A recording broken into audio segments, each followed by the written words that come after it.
Hello, lovely friends. It's another stunning day in Chicago. So it's almost the end of October, and I'm sitting here in a tank top. It's, I think, over 70 degrees today.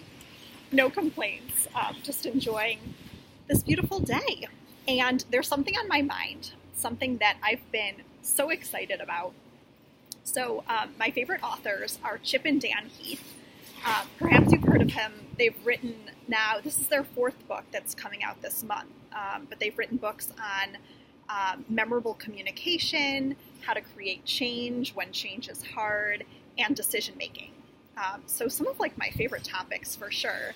And their new book, which came out October 3rd, is on the power of moments. And I actually get to see them next Tuesday. They're coming to the Chicago suburbs for a book talk and a book signing, and I am so excited. And I've been pre-gaming for this event by watching some of the videos that they've done in advance of the book release, and they've been talking about some of the highlights, and I wanted to share some of these incredible findings with you. So the first finding is that they use an example of Southwest Airlines, and often Southwest is known for kind of their sense of levity and their humor, but really only about 1.5% of flights have a funny flight announcement. And they looked at the data and they found that when someone's on a flight with a stewardess or a pilot who has that sense of humor, they're more likely to take they're likely to take half a flight more in the coming year. These authors then looked at some data that said, what if we double that? So what if it wasn't just 1.5% of flights that had that moment of levity and that fun interaction with the passengers? What if they made it 3% of flights? So they looked at how that would impact flight bookings in the following year. And bottom line, it's an astonishing $138 million in additional flights just from people who were pleased by that momentary interaction. So I thought that was fantastic. And then they looked at data on how much time we on average spend focusing on problems versus trying to create those peak moments, they call them. So an example would be like the funny flight announcement. I think one of the things the flight attendants say is put your air mask on first in the event of an emergency, and then put on your child's. And if you're traveling with more than one child, then you'll have to decide who you like more, or something along those lines or who would be the one to send you to the nursing home. So they said on average, most people spend for every hour they spend on fixing problems in their work, they spend only 15 minutes trying to come up with these peak experiences for their customers. But then what they found is that the potential revenue from fixing problems versus trying to create these peak experiences is 1/9.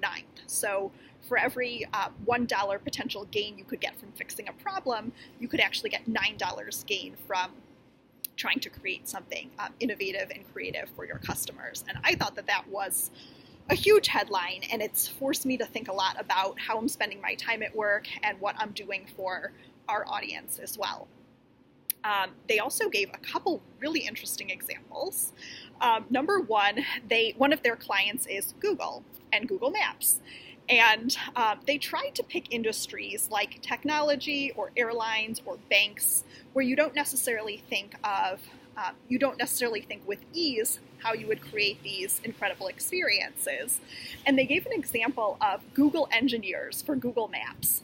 And one of the things they did is they found out for navigation, there are only about 90 different commands that you would ever possibly need. And they said, what if instead of having the random woman give you those commands as you drive, you could easily have it be your daughter or, your wife or someone that brings up those emotions in you every time you hear their voice. Again, not a very costly addition, but creates this huge connection with the product. Another thing they did from the banking side is oftentimes in a marriage, you have one person who handles the finances.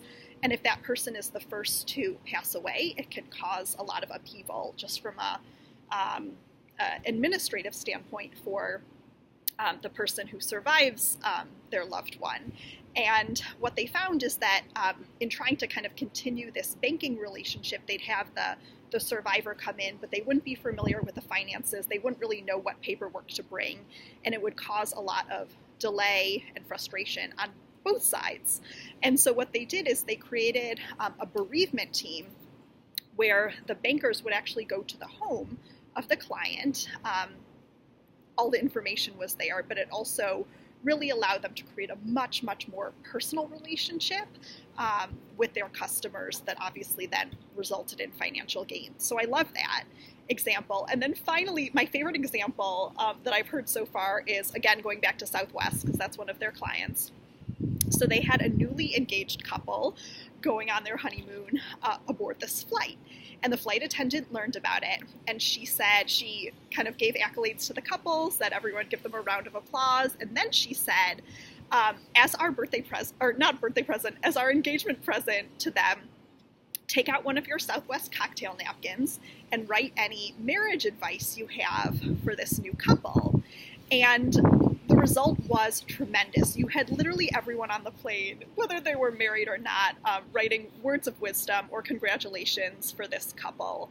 You were creating connections between people on the plane who were maybe sitting next to each other but hadn't struck up a conversation. You were obviously creating this incredible moment and this incredible gift for the new couple. No doubt they'll be Southwest passengers, for the rest of their lives. And also creating an affiliation between all of the passengers on the plane and Southwest Airlines for giving them an opportunity to kind of share their wisdom and share their advice. So this is what I'm super excited about this week. The book is called The Power of Moments. It's by Chip and Dan Heath. If you live in Chicago, they're coming to do a book talk. It's next Tuesday. It's a free event. It's up on the North Shore. Come join me. I'll probably be there in the front row. And let me know what you're reading that has you on fire. New books, new authors, new podcasts. I definitely want to know. Hope you're enjoying this beautiful day, and I can't wait to talk to you soon.